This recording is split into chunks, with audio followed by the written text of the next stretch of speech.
সকালে নাস্তা রেডি করছি। আমার মেয়ে, আমার হাসব্যান্ড ওরা খেয়ে নিয়েছে।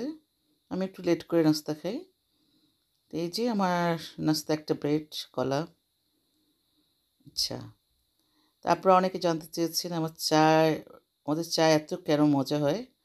আমরা এই চা পাতা দিয়ে চাটা বানাই, এটাই রহস্য, আর কোনো রহস্য নেই। আর তাছাড়া আরেকটা আছে, এভাপোরেট মিল্ক দিয়ে বানাই। অনেক কিছু ট্রাই করার পর এটাই হচ্ছে আমাদের এভাপোরেট মিল্ক। আর চা পাতা ওনাটাও চেঞ্জ করি মাঝে মাঝে। আমি সব পুরো প্যাকেটটাকে খুলে এয়ারটাইট বক্সে রেখে দিই, যাতে গ্রানটা নষ্ট না হয়। আজকে তেমন ঝামেলা ছিল না রান্নার, তাই আমরা গার্ডেনিংয়ে লেগে পড়লাম। আমার হাজব্যান্ড ঘাস কাটছে, যেহেতু ঠান্ডার ভিতরে আমরা বের হতাম না, ঘাসগুলো অনেক বড় বড় হয়ে গিয়েছিল। ঘাসগুলো ছোট করে নিচ্ছি যাতে দেখতে সুন্দর লাগে।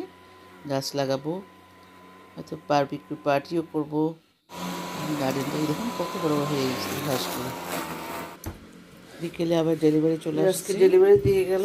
বাজার দিয়ে আসছিল আমার হাজব্যান্ড। আজকে ঈদের তো আর বেশি দেরি নেই, 5 দিন আর মাত্র। তাই কিছু পেঁয়াজ ঘরের জন্য কিছু অর্ডার দিয়েছিল। ঈদের বাজার না, অল্প সব কিছু বাজার আপনাদের সাথে শেয়ার করছি সেটা। এখানে টিস্যু, টয়লেট টিস্যু,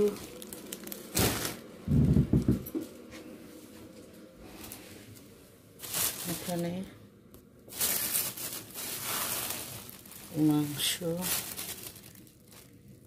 তেল, এটা হচ্ছে বাসমতি রাইস, এটা হচ্ছে আরেকটা বয়েলড, হাফ বয়েলড,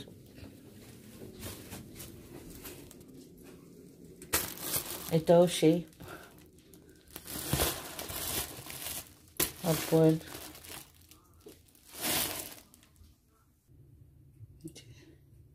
এটা এখন খাবে আমার মেয়ে। আজকের বাজার এগুলো হচ্ছে হোল মিল্ক, গরুর মাংস, এখানে মুরগির বুকের মাংসগুলো। এটা হচ্ছে মেয়ের টিফিনের জন্য।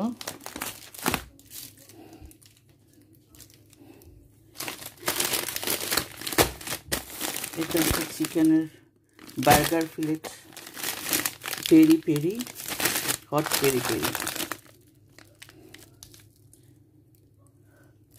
হট পেরি পেরি, এটি চিকেন পেরি পেরি গ্রিল। 3টা নিয়েছি, আরেকটা পেরি। এটা হচ্ছে ফ্রোজেন চিচিঙ্গা, এটা পটল, এটা হচ্ছে আম বাংলাদেশের, এটা হচ্ছে শিমের বিচি, 3টা শিমের বিচি প্যাকেট। ডাল, এটা হচ্ছে লবণ, এটা হচ্ছে সবাই চিনেন সাগুদানা। এই যে